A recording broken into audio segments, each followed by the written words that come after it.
자, 안녕하세요. 조이부동산에 있는 오등식 대표이고요. 저는 망원동에서 신부자 공인중개사를 운영하고 있는 오세준 공인중개사라고 합니다. 아, 예, 반갑습니다. 네. 재개발에 대해서 알고 계신가요? 지역의 경관과 경제적 가치를 향상시키고 현대화하는 프로세스를 말하는데요. 어느 동네나 그렇겠지만 보통 재개발에 대한 찬성 반대가 갈림이 있잖아요. 그렇죠. 사실 망원동은 그렇게 슬럼화된 느낌은 없거든요. 골목마다 가게들도 각각의 특색이 있고 반대하는 입장은 왜 그럴까요? 단점으로는 일단 재개발은 대규모 프로젝트예요. 때문에 이제 토지 매입, 건물 철거 및 건설, 인프라 조성 등 재개발에 대한 비용을 포함해서 많은 비용이 발생하게 되죠. 이 과정에서 득을 보는 사람도 있고 그렇지 않은 사람들도 있겠죠. 또한 건물 철거를 하려면 기존 주민들은 이주를 해야 할 수밖에 없고 이로 인해 이제 지역 커뮤니티라든지 이제 일부 분란이 생길 수 있어요. 주거민에 대한 이제 그 만족도가 높으신 분들 같은 경우들은 반대를 하실 수도 있고요. 그리고 이 동네가 오랫동안 살아왔던 삶의 터전이신 분도 계시고 회사나 가게 아니면 같이 이제 자신의 이 소득 생활 자체가 통째로 날아가는 경우도 생길 수도 있죠.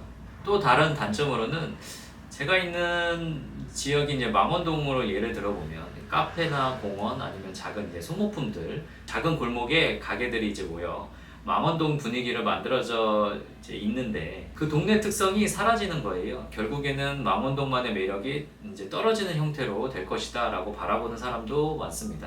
이는 지역의 고유한 문화와 정체성을 훼손할 수도 있죠. 사실 이것만 들으면 재개발을 할 필요는 없다고 생각이 드는데요. 그런데 재개발 조건이 된다는 건 결국 그 동네 건물들이 낡았다는 얘기잖아요. 예를 들어 주차 문제 해결도 있고 장점도 있을 듯한데 장점에 대해서 한번 얘기해 주시겠어요? 네, 재개발의 장점이라고 하면 오래된 건물이나 지역을 현대화하고 도시의 외관을 개선합니다. 이는 주택가의 이미지를 향상시키고 주변 환경을 개선하는 데 도움이 됩니다. 또 더 크게 생각을 하자면 새로운 건물이나 시설을 건설함으로써 고용 기회가 확대되고 경제적 활동이 촉진됩니다.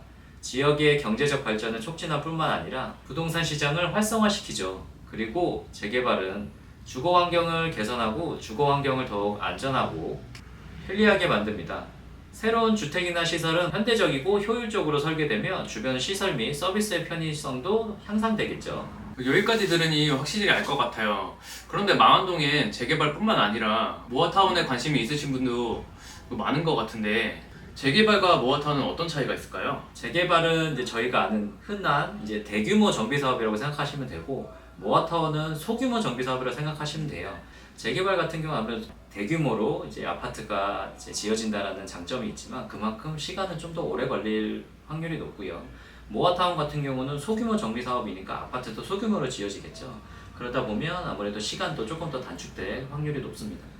그러면 사실 여기서부터 좀 궁금한 주제이긴 한데 이게 어디에 투자를 하면 좋을지 그 상황별로 좀 예시를 하나 들 수 있을까요? 이제 망원동을 기준으로 예를 좀 드리자면 이제 일단 기본적으로는 주택, 이제 빌라들의 가격들이 매매 금액보단 전세 금액들이 많이 낮아졌어요. 이제 2년 전부터 역전세다 뭐다 해가지고 전세 금액이 많이 낮아지다 보니까 기본적인 갭 차이는 기본적으로는 있습니다만 현재 신통기획이나 모아타운 같은 경우들은 이제 호재가 있다 보니까 매매 금액이 또 그만큼 올랐어요. 그래서 갭 차이는 조금 나고는 있는데 현재 신통 같은 경우들은 한 그래도 2억대 정도는 생각을 하고 들어오셔야 될 것 같고 망원일동 한강변에 있는 모아타운 같은 경우는 이제 단계가 얼마 남지 않은 블럭이 있기 때문에 그 블럭들 기준에서는 그래도 한 3억 넘게는 보시고 들어오셔야 될 것 같아요. 아무래도 그 모아타운보다 신통 재개발이 좀 더 큰 범위다 보니까 이게 아무래도 가치가 좀 차이가 있겠지만 그래도 단계가 더 진행된 한강변의 모아타운이 3억의 그 갭차를 네, 그렇죠. 가지고 이게 투자를 들어오시면은 좋을 것 같고 단계가 많이 진행되지 않은 재개발 같은 경우는 이제 대략적으로 한 2억 정도 이게 갭 차이를 보이고 있다. 네. 이렇게 말씀해 주시는 거죠? 네. 방금 말씀해 주신 것 중에 망원동에 호재가 좀 있다고 하셨는데 호재는 어떤 것이 있을까요? 이제 망원동은 망원 1동과 2동으로 좀 나뉘게 됐는데요. 신통기획 같은 경우는 망원 1동에 정해져 있고요. 한강변 모아타운 같은 경우는 망원 1동이 대부분이지만 망원 2동 한강변도 붙어 있어요. 그래서 망원 1, 2동 사이에 한강변에 접해 있는 데가 이제 망원 한강변 모아타운 이제 구역이라고 생각하시면 되고, 망원 이동에 지금 모아타운을 이제 동의서를 진구하고 있는 지역들이 있습니다. 여기 같은 경우들은 이제 여기까지 포함을 한다고 쳤을 때 망원동, 망원 1동, 2동 부분의 지역, 많은 범위에 있는 지역이 지금 재개발에 대한 호재가 반영이 되고 있다고 봐야죠. 사실상 망원동이 망원 지금 2동보다는 그 역 가까운 1동 쪽이 중심적으로 하고 있는데, 그 지금의 앞으로 서울시 계획이라든지 이런 걸 보면은 그 상암 쪽의 개발도 이렇게 공원 쪽 개발도 있고, 그리고 이번에 한강변하고 이게 홍제천하고 연결되는 부분도 이제 새로 길이 생겼잖아요. 네, 맞아요. 거기가 직접적으로 이제 상암 쪽에 넘어갈 수 있는 길이 좀 뚫리게 되다 보니까 난 좀 기다릴 수 있다, 살면서 기다렸다 하시는 분들은 이동 쪽을 바라보는 것도 나쁘지 않을 것 같거든요. 네, 지금 현재 기준에서는 아무래도 이제 투자자분들 기준에서 갭 차이가 이제 신통기획이나 한강변 모아타운 같은 경우는 조금 높다 보니까 초기 투자를 기준으로 봤을 때는 망원 2동에 동의서를 진구하고 있는 모아타운 이쪽이 훨씬 더 나을 것 같고요.